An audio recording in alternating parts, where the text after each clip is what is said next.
क्या सिर्फ बारिश किसी राज्य को तबाह कर सकती है?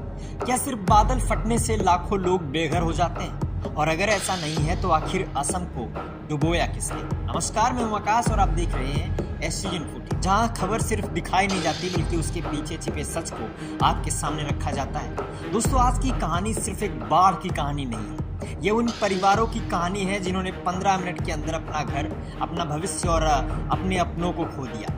सरकारी आंकड़े कहते हैं कि 68 लोगों की मौत हुई, लेकिन सवाल यह है कि क्या सिर्फ 68? जब खुद मुख्यमंत्री कह रहे हैं कि हजारों लोगों तक राहत टीमें समय पर पहुंच ही नहीं सकी, तो फिर असली तस्वीर क्या है?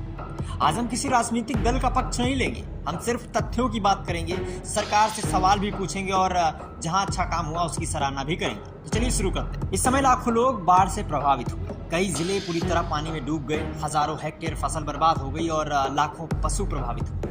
लेकिन आंकड़ों से ज्यादा दर्द एक परिवार की कहानी बताती है। चराईदेव जिले के एक गांव में शाम को अचानक पानी घुसा, परिवार सुरक्षित जगह भागने लगा, लेकिन तेज बहाव ने कुछ ही मिनटों में माँ, बेटी और 2 बेटों को निगल लिया।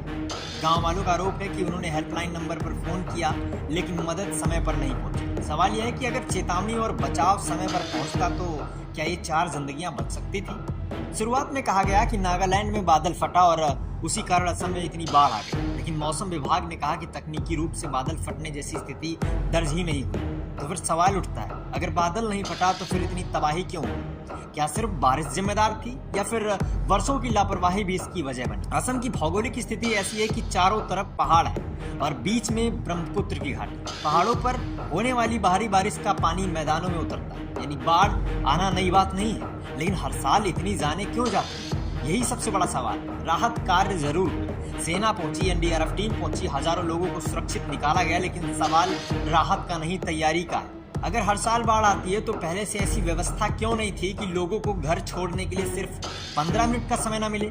सरकारी रिकॉर्ड बताते हैं कि हजारों किलोमीटर पुराने तटबंध कमजोर हो चुके हैं, कई जगह पानी उनके ऊपर से निकल गया और कई जगह तटबंध टूट गए।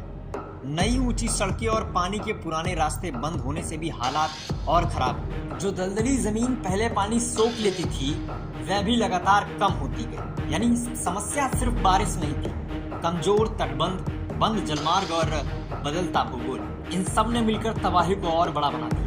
हर साल बाढ़ नियंत्रण के नाम पर करोड़ों रुपए खर्च हुए, लेकिन अगर इतने पैसे खर्च हुए तो फिर हर साल वही कहानी क्यों दोहराई जाती? क्या निर्माण की गुणवत्ता सही थी? क्या निगरानी हुई? क्या जिम्मेदार लोगों पर कार्रवाई हुई? यही वे सवाल है जिनका जवाब जनता जानना चाहती है। क्या इसका समाधान है? उड़ीसा इसका सबसे बड़ा उदाहरण है। साल 1999 के भीषण चक्रवात के बाद वहां मजबूत चेतावनी प्रणाली, सुरक्षित आश्रय स्थल और आपदा प्रबंधन की नई व्यवस्था बनाई गई। आज भी तूफान आते हैं, लेकिन हजारों मौतें नहीं होती। यही मॉडल असम के लिए भी सीख बन सकता है। जरूरत है नए बाढ़ मानचित्र, मजबूत तटबंधों की और जल निकासी के बेहतर प्रबंधन की, और समय रहते लोगों तक चेतावनी पहुंचाएं। दोस्तों, असम की इस त्रासदी को सिर्फ प्रकृति पर डालकर भूल जाना आसान है, लेकिन अगर कमजोर तटबंध, खराब योजना और अधूरी तैयारी भी वजह है तो उन पर सवाल पूछना हमारी जिम्मेदारी, क्योंकि लोकतंत्र में सवाल विरोध नहीं, जवाबदेही की शुरुआत होती। हमारी संवेदनाएं असम के हर उस परिवार के साथ है जिसने इस आपदा में अपने अपनों को खोया है। उम्मीद है कि आने वाले समय में ऐसी त्रासदी दोबारा ना दोहराई जाए। अगर आपको लगता है कि असम की आवाज पूरे देश तक पहुंचना चाहिए तो इस वीडियो को ज्यादा से ज्यादा शेयर करें। मैं हूं आकाश, आप देख रहे थे एससीजन फुटेज। मिलते हैं अगली वीडियो में, तब तक के लिए जय हिंद, नमस्कार, वंदे मातरम।